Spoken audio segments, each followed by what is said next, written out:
আমাদের কাছে নাম আছে, তাদের কণ্ঠ রেকর্ড আছে,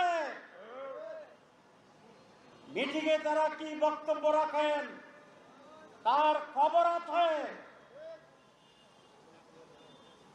আমরা জনগণের কাছে আপনাদেরকে এখন প্রকাশ করছি না, সুযোগ করে দিতে চাই,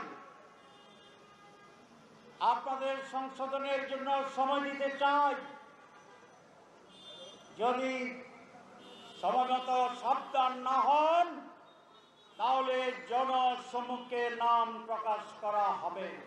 জুলাই বিপ্লবের যে অর্জন, সেই জাতীয় অর্জনকে কোনো কোনো দল গোষ্ঠী একটি দলীয় অর্জনে রূপান্তরিত করে জুলাইয়ের চেতনাকে পিছিয়ে ঠেলে দিয়ে আবার সেই দলীয় স্বার্থ হাসিলের জন্য যেন তেনভাবে একটি নির্বাচন করার পায়তারা করছে।